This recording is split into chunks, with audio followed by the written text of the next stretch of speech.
Céline serre le diplôme contre sa poitrine, tandis que la porte du restaurant s'ouvre devant elle. 5 années d'études acharnées, de nuits blanches et de sacrifices se matérialisent enfin dans ce bout de papier précieux. Son cœur bat si fort qu'elle entend ses pulsations résonner dans ses oreilles. Ingénieure informatique. Elle a réussi. Le restaurant bourgeoise de son enfance n'a pas changé. Les mêmes nappes blanches immaculées, les mêmes serveurs en costume noir, la même atmosphère feutrée qui sent l'argent et les convenances. Sa famille l'attend à la table habituelle, près de la baie vitrée. Marie-Claire, sa mère, examine ses ongles parfaits avec cette expression pincée qu'elle connaît si bien. Henri, son père, consulte son téléphone derrière ses lunettes de lecture. Sophie, sa sœur cadette, sirote un cocktail rose en pianotant sur son portable. Maman, papa, Sophie... Elle brandit fièrement son diplôme. « Je l'ai. Je suis officiellement ingénieure. » Le silence qui suit glace l'atmosphère. Marie-Claire lève lentement les yeux. Son regard parcourt le document avec une expression de dégoût croissant. « Qu'est-ce que c'est que cette plaisanterie ?» Sa voix tranche comme une lame. « Comment ça, une plaisanterie ? C'est mon diplôme, maman. Je l'ai obtenu avec les félicitations du jury. » Marie-Claire arrache brutalement le parchemin des mains de sa fille. Ses doigts agrippent le papier avec une violence qui fait blanchir ses articulations. « Tu as falsifié ça !» hurle-t-elle en déchirant le diplôme en 2, puis en 4. « Tu n'es pas ma fille. Sophie est 1000 fois meilleure que toi. » Les morceaux de papier voltigent sur la table comme des confettis morbides. Sophie éclate de rire, un rire cristallin et cruel qui résonne dans tout le restaurant. Henri détourne le regard vers la fenêtre, lâche comme toujours face aux crises de sa femme. Céline reste figée, les mains tremblantes. Son diplôme, ses rêves, sa fierté gisent en lambeaux sur la nappe blanche. Autour d'elle, les conversations se sont tues. Les clients observent discrètement ce spectacle familial pathétique. Elle s'agenouille et commence à ramasser les morceaux. Chaque fragment récupéré lui poignarde le cœur un peu plus profondément. Pourquoi sa propre mère refuse-t-elle de croire en elle? Pourquoi Sophie jubile-t-elle de son humiliation? Soudain, une silhouette se dresse à l'autre bout de la salle. Un homme élégant d'une 50aine d'années, aux cheveux gris parfaitement coiffés, traverse le restaurant d'un pas déterminé. Son costume noir impeccable et son maintien imposant commandent le respect. Il s'arrête devant leur table. Vous venez de commettre une grave erreur. Sa voix est glaciale, chargée d'une autorité naturelle qui fait frissonner l'assemblée. Marie-Claire lève des yeux hagards vers cet inconnu. Qui êtes-vous ? L'homme sort une carte de visite qu'il pose délicatement sur la table. Julien Moreau, PDG de Technova Industries. Le nom résonne comme un coup de tonnerre. Même Marie-Claire connaît cette entreprise technologique qui fait la une des journaux économiques. Ah, Mademoiselle Céline vient d'être sélectionnée parmi 500 candidats pour notre programme d'excellence. Il fixe Marie-Claire avec un mépris palpable. Son projet en intelligence artificielle a impressionné tout notre conseil d'administration. Le restaurant entier retient son souffle. Marie-Claire blêmit. Henri relève enfin la tête, et Sophie cesse brutalement de rire. Que va révéler cet homme mystérieux sur le véritable talent de Céline ? Le silence qui suit les mots de Julien Moreau pèse comme du plomb dans l'air confiné du restaurant. Céline relève lentement la tête, les morceaux de son diplôme encore serrés dans ses paumes moites. Cet homme distingué qui vient de défendre son honneur lui semble irréel, comme surgi d'un rêve impossible. « Vous disiez, madame ?» Julien Moreau fixe Marie-Claire avec une politesse glaciale. « Que votre fille avait falsifié son diplôme. » Marie-Claire ouvre et ferme la bouche comme un poisson hors de l'eau. Ses joues s'empourprent sous l'humiliation publique. Autour d'eux, les murmures des autres clients créent une rumeur embarrassante. « Je ne savais pas... » bafouille-t-elle enfin. « Céline ne nous avait jamais dit qu'elle avait... » « Brillante !» coupe Julien avec un sourire froid. « Exceptionnelle ? Digne d'admiration ?» Il sort une tablette de sa mallette de cuir et fait défiler quelques documents. Votre fille a terminé major de sa promotion avec une moyenne de 18/20. Son projet de système de reconnaissance vocale, utilisant l'apprentissage automatique, a révolutionné notre approche technologique. Il marque une pause délibérée. Nous lui proposons un poste de chef de projet junior avec un salaire de départ de 75 000 € annuels. Sophie manque de s'étrangler avec son cocktail. Henri laisse tomber son téléphone sur la table dans un bruit sourd. Marie-Claire se décompose littéralement, son vernis social se craquelant sous les révélations successives. Monsieur Moreau. Céline trouve enfin sa voix, encore chevrotante d'émotion. Comment saviez-vous que j'étais ici ? L'homme d'affaires se tourne vers elle avec une bienveillance qui contraste violemment avec la froideur qu'il réservait à sa famille. J'avais rendez-vous avec un partenaire dans ce restaurant. Il désigne une table discrète dans l'angle. Quand j'ai entendu prononcer votre nom, j'ai reconnu notre nouvelle recrue. Son regard se durcit en balayant la table familiale. Je ne m'attendais pas à assister à un tel spectacle. Marie-Claire tente maladroitement de rattraper la situation. Monsieur Moreau, vous devez comprendre. Nous sommes tellement fiers de Céline. C'est juste que... Yen, que quoi ? La voix de Julien claque comme un fouet. Que vous venez de déchirer publiquement le diplôme de votre fille en l'accusant de falsification ? Que vous l'avez humiliée devant tout un restaurant ? Le reproche percute Marie-Claire de plein fouet. Elle se recroqueville sur sa chaise, soudain consciente de l'énormité de son geste. Julien se penche légèrement vers Céline. « Mademoiselle, puis-je vous proposer de vous raccompagner ? Nous pourrions discuter des détails de votre intégration dans un environnement plus... approprié. » Céline jette un regard circulaire sur sa famille décomposée. Sophie fixe la table, honteuse pour la première fois de sa vie. Henri semble avoir vieilli de 10 ans en quelques minutes. Marie-Claire tremble, réalisant enfin la portée de sa cruauté. « Oui, » murmure Céline en rassemblant les fragments de son diplôme. « Oui, j'aimerais beaucoup. » Elle se lève avec une dignité retrouvée. Julien Moreau lui offre galamment son bras, geste qui ne passe pas inaperçu dans l'assistance fascinée. Au revoir. Elle s'adresse à sa famille sans les regarder. Pas de reproches, pas de cris. Juste une distance infinie qui en dit plus long que tous les discours. Tandis qu'ils traversent le restaurant, les conversations reprennent par vagues, chargées de commentaires sur cette scène extraordinaire. Marie-Claire reste pétrifiée, contemplant les morceaux de papier éparpillés devant elle comme les débris de sa relation avec sa fille aînée. Dans la voiture de luxe de Julien, Céline laisse enfin échapper un sanglot étouffé. Pourquoi ma propre mère refuse-t-elle de croire en moi ? Parce qu'elle ne se connaît pas elle-même. La réponse de Julien la surprend par sa justesse. J'ai vécu quelque chose de similaire, vous savez. Ma famille m'a rejetée quand j'ai épousé une femme qu'ils jugeaient inappropriée socialement. Il démarre en silence, laissant ses mots faire leur chemin. « Céline, reprend-il doucement, vous commencez lundi si vous le souhaitez. Mais une question brûle déjà dans l'esprit de la jeune femme. Comment sa famille va-t-elle réagir à cette révélation ? Le petit studio que Céline vient de visiter baigne dans la lumière dorée de fin d'après-midi. Parquet blond, cuisine équipée moderne, grande baie vitrée donnant sur un jardin paisible. Rien à voir avec la chambre exiguë de son enfance, où elle se sentait toujours de trop. L'avance que nous accordons à nos nouveaux talents devrait largement couvrir le dépôt de garantie, explique Julien en signant le chèque de caution. Considérez cela comme un investissement dans votre avenir. Céline serre les clés dans sa paume. Sa propre adresse, son propre espace, sa propre vie. Pour la première fois depuis des années, elle respire librement. Monsieur Moreau, je ne sais pas comment vous remercier. En donnant le meilleur de vous-même chez Technova. Il sourit avec cette bienveillance paternelle qui la bouleverse encore. Et appelez-moi Julien. Nous allons beaucoup travailler ensemble. Le lundi matin arrive comme une renaissance. Les bureaux de Technova occupent 3 étages d'un immeuble de verre et d'acier dans le quartier d'affaires.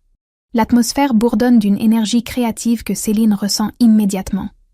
Des développeurs penchés sur leurs écrans, des équipes en réunion, debout autour de tableaux blancs, couverts d'équations, le doux ronronnement des serveurs dans la salle technique. « Tu dois être Céline !» Une voix masculine l'arrache à sa contemplation. « Lucas Bertrand, développeur senior. Julien m'a demandé de te faire le tour du propriétaire. » L'homme qui lui tend la main a la trentaine décontractée, des cheveux châtains légèrement ébouriffés et des yeux noisettes pétillants d'intelligence. Sa chemise blanche retroussée et son jean révèlent une élégance naturelle qui tranche avec l'austérité corporative habituelle. Enchantée. Céline sent immédiatement la sincérité de son accueil. Alors, prête pour le grand plongeon ? Lucas désigne l'open space qui s'étend devant eux. Première règle chez Technova. Ici, on ne juge pas les idées par l'âge ou le diplôme de celui qui les propose. Seuls comptent leur pertinence. En visitant les différents services, Céline découvre un univers où la créativité et la compétence priment sur les conventions sociales. Exactement l'opposé de l'environnement familial qu'elle vient de fuir. « Ton bureau est juste à côté du mien », précise Lucas en lui montrant un espace lumineux équipé d'un ordinateur dernier cri. « Si tu as des questions, n'hésite surtout pas. » L'installation se fait naturellement. Céline organise son espace de travail quand son téléphone vibre. Message de Sophie. « Céline, on peut parler ? Je suis désolée pour hier. Maman aussi. » Elle fixe l'écran quelques secondes, puis glisse l'appareil dans son tiroir sans répondre. Pas maintenant. Elle a une nouvelle vie à construire. Problème familial ? Lucas a remarqué son expression. On peut dire ça. Elle hésite. Ma mère a déchiré mon diplôme hier devant tout un restaurant. Elle pensait que je l'avais falsifié. Lucas siffle doucement. Aïe, dur. Le plus difficile, c'est que je ne comprends toujours pas pourquoi elle refuse de croire en moi. Les mots sortent malgré elle, comme si la bienveillance de Lucas déliantait sa langue. Parfois, les parents projettent leurs propres échecs sur leurs enfants. Il s'appuie contre le bureau avec cette décontraction qui lui est naturelle. Mon père voulait absolument que je devienne médecin comme lui. Quand j'ai choisi l'informatique, il m'a dit que je gâchais ma vie. Et maintenant ? Maintenant, il se vante auprès de ses amis que son fils travaille dans la tech. Lucas éclate de rire. Les gens changent, Céline. Parfois. Le téléphone vibre à nouveau. Cette fois, c'est Henri. Ma chérie, on peut se voir ? J'aimerais t'expliquer. Ton père ?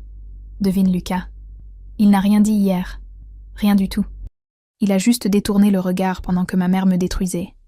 Le silence peut faire aussi mal que les mots. L'après-midi file entre formation technique et présentation des projets en cours. Lucas lui explique patiemment les spécificités de chaque système, partage ses astuces de développement, lui présente l'équipe avec une gentillesse qui réchauffe le cœur de Céline. En fin de journée, alors qu'ils rangent leurs affaires, il se tourne vers elle avec un sourire hésitant. « Ça te dirait de prendre un café, histoire de décompresser après cette première journée ?» « Avec plaisir. » Au café du coin, la conversation coule naturellement. Lucas lui raconte ses projets, ses rêves de créer une start-up révolutionnaire, sa passion pour l'intelligence artificielle. Céline découvre un homme brillant, ambitieux mais sans arrogance, capable d'écouter autant que de parler. « Et toi ? Quel est ton rêve ultime ?» demande-t-il en sirotant son espresso. « À prouver que je vaux quelque chose. » La réponse jaillit sans filtre. « Montrer que j'ai ma place dans ce monde. » Tu l'as déjà fait, non ? Julien ne recrute pas n'importe qui. Le téléphone de Céline vibre une 3e fois. Marie-Claire cette fois. Il faut qu'on parle. Tu vas répondre ? Interroge Lucas en voyant son expression se fermer. Que cachent vraiment ces tentatives de réconciliation soudaine ? 3 semaines ont passé depuis l'arrivée de Céline chez Technova. Son bureau s'est personnalisé avec quelques plantes vertes et une photo de sa remise de diplôme qu'elle a fait recadrer pour éliminer sa famille.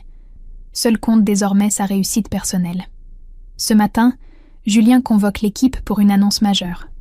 Dans la salle de conférence au mur de verre, une 15aine de développeurs se rassemblent autour de la table ovale.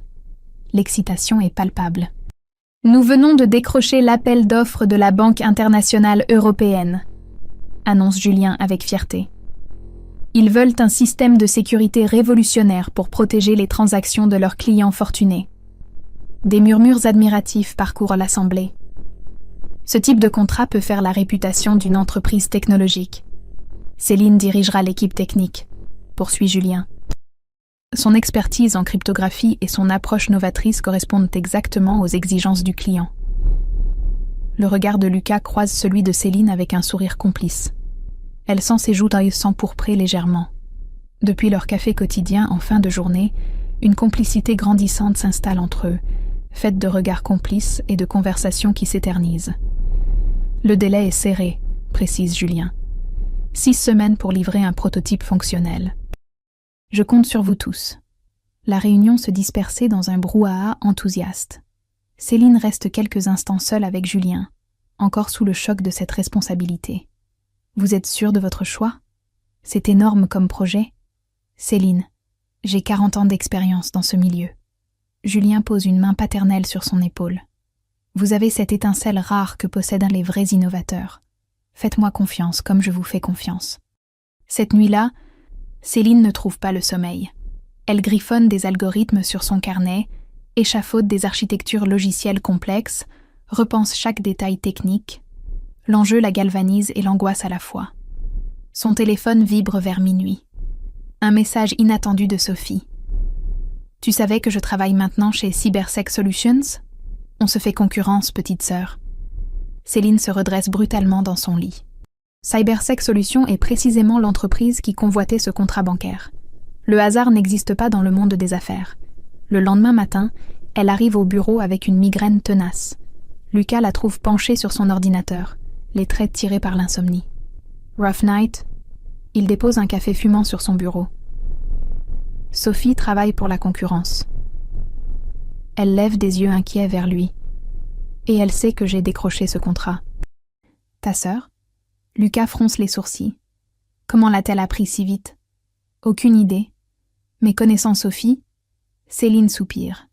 Elle ne fait jamais rien au hasard. L'après-midi apporte une mauvaise surprise.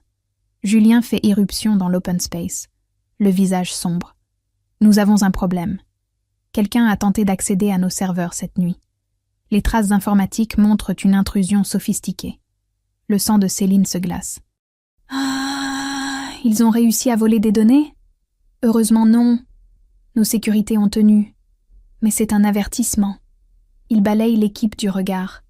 Personne ne doit parler de ce projet en dehors de ces murs. Personne. Le soir même, Marie-Claire débarque sans prévenir devant l'immeuble de Céline. Elle attend près de l'entrée, élégante dans son tailleur beige, mais l'expression vulnérable.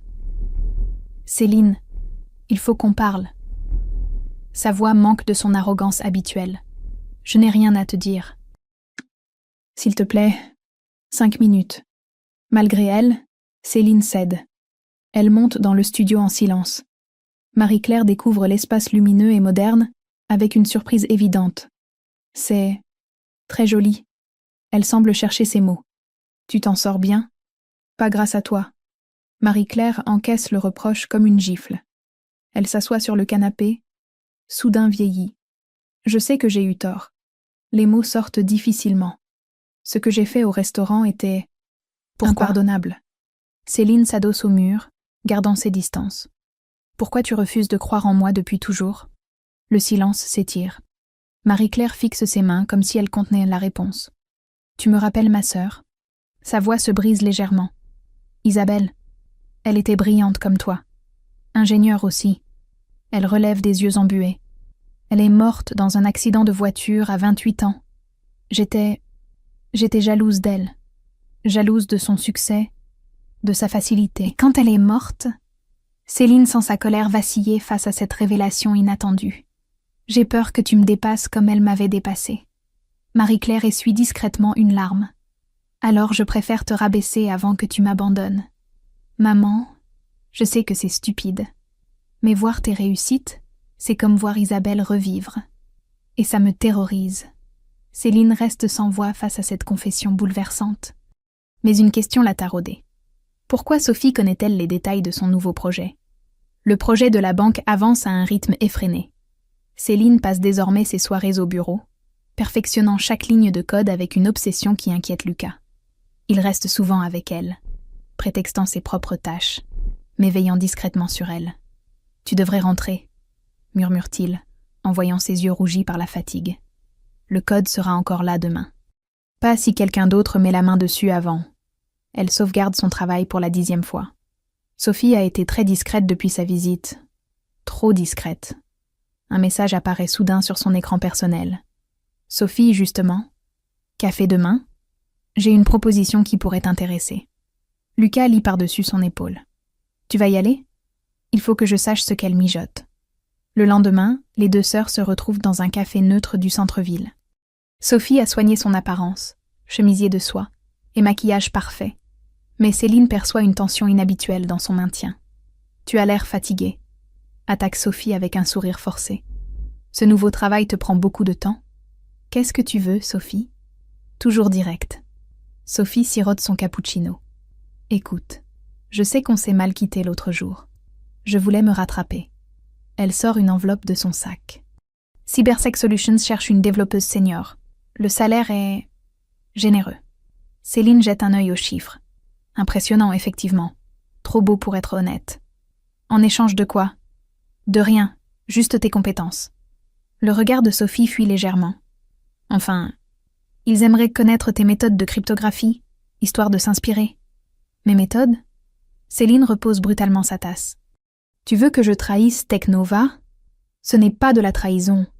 C'est juste du partage d'expertise. Sophie se penche vers elle. Céline, cette boîte te propose le double de ton salaire actuel. Non. Réfléchis au moins. J'ai dit non, Sophie. Le visage de Sophie se durcit, révélant sa vraie nature. Tu fais une erreur. Papa a des dettes importantes. Maman traverse une période difficile. Cette opportunité pourrait aider toute la famille. Céline se lève, écœurée. Trouve quelqu'un d'autre pour tes petites combines. De retour au bureau, elle trouve Julien dans son office, penché sur des rapports techniques. Son expression sombre n'annonce rien de bon. Nous avons identifié la source de la tentative de piratage, annonce-t-il sans préambule. L'intrusion venait d'un ordinateur personnel. Les traces IP mènent à votre père. Les jambes de Céline se dérobent. Elle s'effondre dans le fauteuil face au bureau. Papa? Henri Dubois. L'adresse correspond à son domicile. Julien consulte le dossier. Il semblerait qu'il ait transmis des informations à Cybersec Solutions contre rémunération. Combien? 50 000 €. La somme résonne comme un coup de massue. Céline comprend tout. Les dettes évoquées par Sophie, l'insistance de sa sœur, la proposition trop généreuse. Il a vendu les secrets de sa propre fille. Julien hoche tristement la tête. Je suis désolée, Céline. Nous devons porter plainte. L'espionnage industriel est un délit grave. Cette nuit-là, Céline erre dans son studio comme une âme en peine. Trahie par sa mère, manipulée par sa sœur, vendue par son père. Que reste-t-il de sa famille? Lucas arrive vers 22h avec des plats chinois à emporter. Il la trouve recroquevillée sur son canapé, le regard perdu. Je n'aurais pas dû te laisser seule. Pourquoi? Sa voix se brise. Pourquoi ma propre famille me détruit-elle? Lucas pose les plats et s'assoit près d'elle. Parfois, les gens qu'on aime nous font le plus de mal, parce qu'ils savent exactement où frapper. Il a vendu mes secrets pour 50 000 €. Les larmes coulent enfin. Son addiction au jeu valait plus que sa fille. Lucas la prend doucement dans ses bras. Elle se blottit contre lui, cherchant une chaleur humaine authentique dans ce chaos familial. Tu vas porter plainte? Je ne sais pas. C'est mon père. C'est aussi l'homme qui t'a trahi. Dans cette étreinte rassurante, Céline réalise que ses sentiments pour Lucas dépassent largement la simple amitié. Il représente tout ce que sa famille n'a jamais su lui offrir. La loyauté, la confiance, l'amour inconditionnel. Mais Henri mérite-t-il vraiment son pardon après cette ultime trahison? Céline fixe la fenêtre de son bureau depuis 1 heure, incapable de se concentrer sur le code qui défile sur son écran. 2 semaines ont passé depuis la révélation de la trahison paternelle. 2 semaines d'insomnie et de questionnements douloureux. Lucas l'observe discrètement depuis son poste. Il connaît ses signes. Mâchoire crispée, regard perdu dans le vide, geste mécanique. Elle se consume de l'intérieur. Pause déjeuner obligatoire, décrète-t-il en éteignant son ordinateur. Et pas de discussion. Il l'emmène dans un petit restaurant japonais tranquille, où le bruit des conversations se mélange au cliquetis des baguettes. Céline picore son chirashi sans appétit. « Tu as pris une décision ?» demande-t-il doucement. « Je ne porterai pas plainte. » Sa voix est ferme malgré la douleur qui transparaît. Mais je ne lui parlerai plus jamais. Et Sophie? Sophie non plus. Elle pose ses baguettes, soudain nauséeuse. Je coupe les ponts. Définitivement. Lucas hoche lentement. Il comprend cette nécessité de se protéger, même si le prix à payer semble énorme. Et ta mère? Maman. Céline soupire. C'est compliqué. Sa confession m'a bouleversée. Je commence à comprendre ses peurs. Mais je ne peux pas oublier ce qu'elle m'a fait vivre. L'après-midi apporte une excellente nouvelle. Julien fait irruption dans l'open space avec un sourire radieux. « Le prototype bancaire est validé !» annonce-t-il à toute l'équipe. « Le client est enthousiaste. Ils veulent signer pour le développement complet. » Les applaudissements fusent. Céline sent une fierté immense l'envahir malgré ses tourments personnels. Son travail parle pour elle, indépendamment du chaos familial. Céline, je veux vous proposer le poste de chef de projet senior, poursuit Julien, avec les responsabilités et la rémunération qui vont avec. Cette fois, les félicitations de l'équipe sont sincères. Même les développeurs les plus expérimentés reconnaissent son talent exceptionnel. En fin d'après-midi, Lucas la rejoint sur la terrasse du bâtiment où elle prend l'air. La ville s'étend devant eux sous un ciel orangé de fin d'automne. Félicitations pour ta promotion. Il s'accoude à la rambarde près d'elle. Tu la mérites amplement. Merci. Elle lui sourit, un vrai sourire pour la première fois depuis des semaines. Et merci pour tout. Ta patience, ta présence. Céline. Il se tourne vers elle, le regard intense. Ces dernières semaines, j'ai réalisé quelque chose d'important. Le cœur de Céline s'accélère. Elle pressent les mots qui vont suivre. Je suis tombé amoureux de toi. Sa voix est douce mais déterminée. De ta force, de ton intelligence, de ta façon de ne jamais abandonner malgré les coups. Elle sent ses joues s'empourprer. Cette déclaration, dans ce moment de vulnérabilité, la bouleverse plus qu'elle ne l'aurait imaginé. Lucas, moi aussi. L'aveu sort naturellement. Tu représentes tout ce que j'ai toujours cherché sans le savoir. Il s'approche doucement, laisse ses doigts caresser sa joue. Je veux construire quelque chose de beau avec toi. Quelque chose de solide. Leur premier baiser a le goût des nouveaux commencements. Tendre, prometteur, chargé d'une émotion pure qui efface temporairement les blessures familiales. Le soir même, Céline trouve une lettre glissée sous sa porte. L'écriture de Marie-Claire, reconnaissable entre mille. Ma chérie, je sais que tu ne veux plus me voir. Je respecte ta décision. Mais j'avais besoin de te dire que j'ai commencé une thérapie. Pour comprendre pourquoi j'ai été si cruelle avec toi. Pour guérir cette jalousie maladive qui m'a empêchée d'être la mère que tu méritais. Je ne te demande pas de pardon. Je sais que le mal est fait. Mais sache que je suis fière de toi. Terriblement fière. Tu es devenue la femme forte que j'ai toujours rêvé d'être. Avec tout mon amour, maman. Les larmes montent aux yeux de Céline. Cette lettre, si différente des reproches habituels, touche quelque chose de profond en elle. Son téléphone sonne. Julien, à une heure inhabituelle. Céline, j'ai une proposition exceptionnelle à vous faire. Sa voix vibre d'excitation. Que diriez-vous de diriger notre nouvelle filiale londonienne ? Mais alors qu'elle digère cette offre incroyable, Marie-Claire sonne à sa porte, le visage décomposé par l'angoisse. « Céline, Henri a fait un malaise cardiaque, il est aux urgences. Que va-t-elle décider face à ce père qui l'a trahi, mais qui se meurt peut-être ?» L'hôpital Saint-Antoine baigne dans cette lumière blanche et froide que Céline déteste depuis l'enfance. Ses pas résonnent sur le carrelage immaculé, tandis qu'elle suit Marie-Claire vers l'unité de cardiologie. Son cœur bat la chamade, partagé entre l'angoisse et une colère qui refuse de disparaître. « Il est stable », explique le médecin de garde, un homme d'une 50aine d'années aux traits fatigués. « Infarctus du myocarde. Nous l'avons opéré à temps, mais son état reste préoccupant. Le stress et certaines addictions ont fragilisé son système cardiovasculaire. » Marie-Claire se décompose un peu plus à chaque mot. Céline remarque combien sa mère a vieilli ces dernières semaines. Ses cheveux parfaitement coiffés montrent des racines grises, son maquillage ne masque plus les rides de fatigue. « Puis-je le voir ?» demande Céline d'une voix qu'elle veut ferme. La chambre sent l'antiseptique et la peur. Henri gît sur le lit étroit, relié à une multitude de moniteurs qui bipent régulièrement. Il a l'air si fragile, si diminué, que Céline peine à reconnaître l'homme qui l'impressionnait tant dans son enfance. Il ouvre les yeux à son approche. Ses lèvres tremblent quand il la reconnaît. « Céline, tu es venue. »« Bonjour, papa. » Sa voix reste neutre, mais elle s'assoit près du lit. « Je ne mérite pas ta visite. » Ces mots sortent péniblement. Après ce que j'ai fait, non, tu ne la mérites pas. Céline le regarde droit dans les yeux. Mais je suis là quand même. Henri ferme les paupières, des larmes s'échappant malgré lui. J'ai tout gâché. Mes dettes, mes mensonges. J'ai vendu ma propre fille pour 50 000 €. Pourquoi ? La question brûle les lèvres de Céline depuis des semaines. Le jeu, ça a commencé petit. Quelques paris sportifs, puis le poker en ligne, les casinos. Sa voix se brise. J'ai emprunté de l'argent à des gens dangereux. Sophie m'a proposé cette solution. J'étais désespérée. Tu aurais pu me parler. Comment ? Il la regarde avec une détresse infinie. Comment dire à sa fille qu'on est un raté ?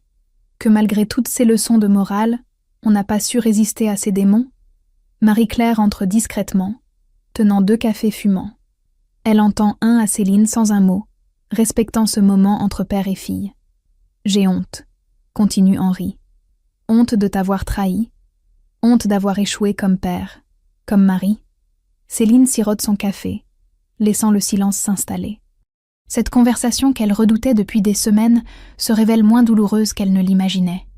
Voir Henri si vulnérable apaise paradoxalement sa colère. « Papa, je ne peux pas oublier ce que tu as fait. » Sa voix reste ferme, mais moins tranchante.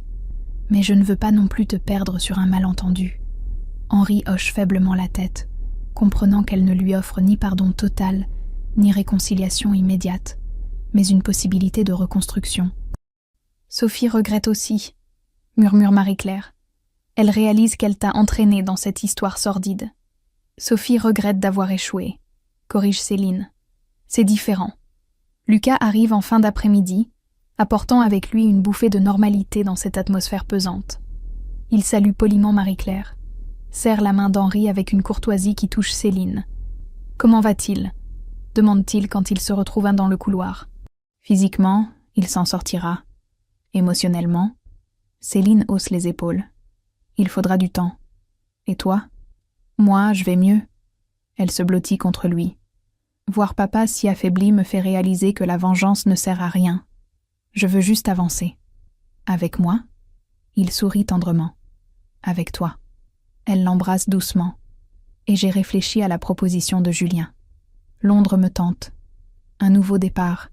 Nous partirions ensemble, si tu acceptes de me suivre dans cette aventure. J'accepte tout avec toi. Marie-Claire les observe depuis le seuil de la chambre. Pour la première fois depuis des mois, un sourire sincère éclaire son visage. Sa fille a trouvé l'amour, un vrai, qui la respecte et la valorise. Céline ? Marie-Claire s'approche timidement. Puis-je te dire quelque chose ? Bien sûr, maman. Je suis fière de toi. Fière de la femme que tu es devenue malgré mes erreurs. Sa voix tremble. Et j'aimerais apprendre à être une meilleure mère, si tu m'en laisses la chance. Céline hésite, puis serre brièvement sa mère dans ses bras. Un geste encore fragile, mais qui ouvre une porte vers une possible réconciliation. Tandis qu'il quitte l'hôpital main dans la main, Céline réalise qu'elle a franchi une étape décisive. Elle ne pardonne pas tout, mais elle choisit de ne plus laisser le passé empoisonner son avenir. Pourtant, une question l'a taraudée. Sophie va-t-elle accepter cette reconstruction familiale sans elle ? 18 mois plus tard, Céline contemple la Tamise depuis les baies vitrées de son bureau londonien. Technova UK occupe 2 étages d'une tour moderne de Canary Wharf, et le succès dépasse toutes les prévisions. L'équipe qu'elle dirige compte maintenant 25 développeurs talentueux venus de toute l'Europe. Lucas entre dans son bureau avec 2 tasses de thé, habitude britannique qu'ils ont adoptée avec amusement. Réunion avec les investisseurs allemands dans 1 heure, rappelle-t-il en posant la tasse sur son bureau. Ils sont très intéressés par notre système de cryptographie quantique. Parfait. Céline sourit en admirant la bague de fiançailles qui orne son annulaire gauche depuis 6 mois. Au fait, j'ai eu maman au téléphone ce matin. Comment va-t-elle ? Mieux ? Beaucoup mieux. Céline sirote son thé pensivement. Sa thérapie porte ses fruits. Elle a même trouvé un travail à mi-temps dans une association caritative. Ça lui fait du bien de se sentir utile. La relation avec Marie-Claire s'est apaisée progressivement, construite sur des bases nouvelles faites de respect mutuel et de communication authentique. Elle s'appelle chaque semaine, parle de tout et de rien, retrouvant lentement une complicité longtemps perdue. Et ton père ? Papa sort de sa cure de désintoxication la semaine prochaine. Son expression se voile légèrement. C'est sa 3e tentative, mais cette fois, il semble vraiment déterminé. Henri a passé une année difficile entre rechute et prise de conscience. Leur rapport reste prudent, empreint d'une affection retrouvée mais fragile. Céline a appris à l'aimer tel qu'il est, avec ses failles, sans attendre qu'il redevienne le héros de son enfance. Son téléphone vibre. Un message de Sophie, le premier depuis des mois. « Céline, J'ai besoin de te parler. S'il te plaît. Lucas remarque son expression qui se ferme. Sophie, elle veut me voir. Céline fixe l'écran avec une méfiance instinctive. Tu vas répondre ? Je ne sais pas. Elle pose le téléphone, troublée. On était si proches avant. Mais après ce qu'elle a fait... Les gens peuvent changer. Regarde ta mère. Maman avait des excuses. Ses traumatismes, sa jalousie maladive. Sophie, elle, a agi par pure manipulation. La réunion avec les investisseurs se déroule parfaitement. Céline présente ses innovations avec cette assurance naturelle qui impressionne toujours ses interlocuteurs. L'accord de financement pour leur nouveau projet est signé dans l'après-midi. En rentrant dans leur appartement de Notting Hill, ils trouvent Lucas en train de préparer le dîner. Domesticité partagée, tendresse quotidienne, projet commun. Ils ont construit ensemble cette vie équilibrée que Céline n'osait même pas espérer. Julien a appelé, annonce Lucas en servant le risotto aux champignons. Il prend sa retraite l'année prochaine. Déjà ? Céline s'interrompt, fourchette en l'air. Il veut te proposer la direction générale de Teknova, l'ensemble du groupe. L'information fait l'effet d'une bombe. Diriger l'entreprise qui l'a révélée, devenir la patronne de celui qui l'a sauvé de l'humiliation familiale. L'ironie est saisissante. C'est énorme comme responsabilité. Tu es prête, plus que prête. Lucas lui prend la main. Et nous pourrions rentrer en France. Tu accepterais ? J'accepte tout avec toi, tu te souviens ? Il sourit tendrement. D'ailleurs, j'ai une question à te poser. Il se lève soudain, disparaît dans la chambre et revient avec une petite boîte de velours. Céline sent son cœur bondir. « Je sais qu'on est déjà fiancés, » dit-il en s'agenouillant avec une solennité amusée. « Mais j'aimerais officialiser les choses. Veux-tu m'épouser au printemps prochain ? » « Oui. » La réponse fuse sans hésitation. 1000 fois oui. Ils s'embrassent longuement, savourant ce moment de bonheur pur.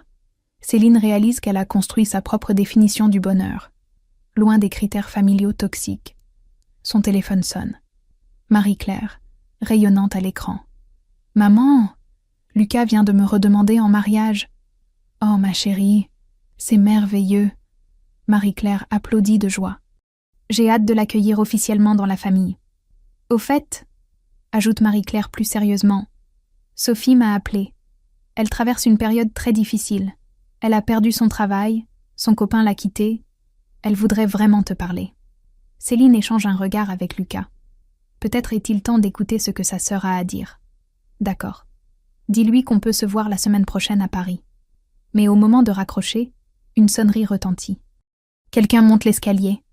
Lucas va ouvrir et revient, l'air stupéfait. « Céline, c'est ton père. Il dit qu'il a quelque chose d'important à te dire. Que fait Henri à Londres, alors qu'il devrait être en cure ? » Henri se tient sur le seuil, amaigri, mais les yeux clairs pour la première fois depuis des années. Il porte un simple jean et un pull gris, loin de l'élégance artificielle d'autrefois. Cette simplicité lui va mieux. « Papa ?» Céline se lève, surprise. « Que fais-tu ici ? Tu devrais être en cure. Je suis sortie hier. Officiellement guérie. » Il sourit timidement. « J'avais besoin de te voir avant que tu prennes ta décision pour Teknova. » Lucas serre respectueusement la main d'Henri, puis s'éclipse discrètement dans la cuisine, laissant père et fille seuls. « Comment sais-tu pour Teknova ? » Julien m'a appelé. Henri s'assoit prudemment dans le fauteuil que Céline lui désigne. Il voulait mon avis sur ta nomination. « Ton avis ?» Céline fronce les sourcils. « Il sait que nous nous parlons à nouveau. Il respecte nos liens familiaux malgré...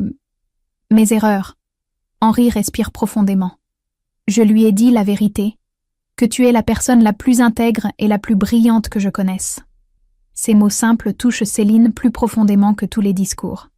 Henri a appris la sincérité dans la sobriété. « Papa, tu n'avais pas besoin de venir jusqu'ici pour me dire ça. »« Si. » Il plonge son regard dans le sien. « Parce que je ne te demande pas ton pardon, Céline.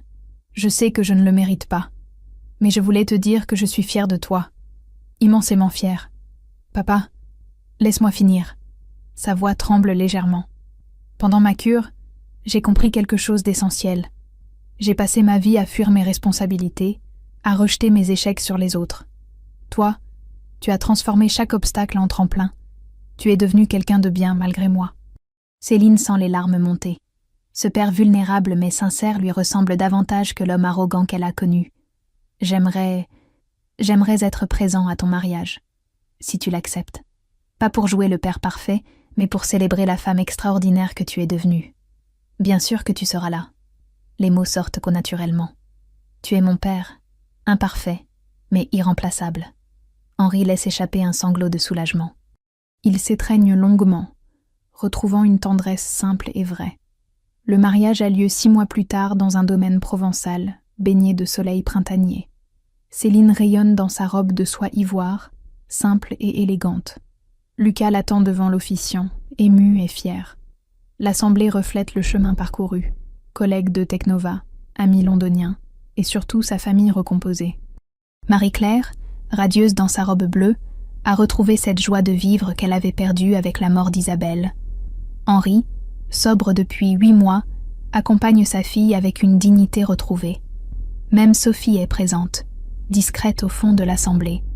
Leur réconciliation reste fragile, construite sur des excuses sincères et une volonté mutuelle de reconstruire. Sophie a tout perdu avant de comprendre la valeur des liens familiaux véritables. « Mes chers amis, » commence Céline dans son discours, « il y a 2 ans, ma mère a déchiré mon diplôme en public, convaincue que je mentais sur mes capacités. Un murmure parcourt l'assemblée. Marie-Claire baisse les yeux, encore émue par ce souvenir. Aujourd'hui, je réalise que ce moment douloureux était nécessaire. Il m'a obligée à me construire par moi-même, à prouver ma valeur sans attendre la validation des autres. » Elle regarde Lucas avec tendresse. J'ai appris qu'on peut créer sa propre famille avec ceux qui nous aiment vraiment. Et qu'on peut aussi pardonner à sa famille d'origine sans oublier le passé. » Julien, assis au premier rang, sourit avec fierté paternelle. Demain, elle prendra officiellement la direction de Teknova, devenant à 28 ans l'une des plus jeunes PDG du secteur technologique français. La résilience, ce n'est pas ignorer la souffrance, c'est la transformer en force. Sa voix porte dans le silence ému. Merci à tous ceux qui m'ont brisée puis aidé à me reconstruire. Vous m'avez rendue plus forte. Le soir venu, dans leur suite du domaine, Céline sort une boîte de son sac de voyage. À l'intérieur, les morceaux de son diplôme original, soigneusement recollés. « Tu l'as gardé ?» s'étonne Lucas. « Il me rappelle d'où je viens. » Elle caresse le papier aux cicatrices visibles. Brisées puis réparées, comme moi. Les fissures ne disparaissent jamais, mais elles peuvent devenir belles si on les accepte. Elle range précieusement le diplôme et se tourne vers Lucas, son mari, son avenir. Prête pour demain, Madame la PDG ? Plus que prête. Elle sourit avec cette assurance sereine qui la caractérise désormais.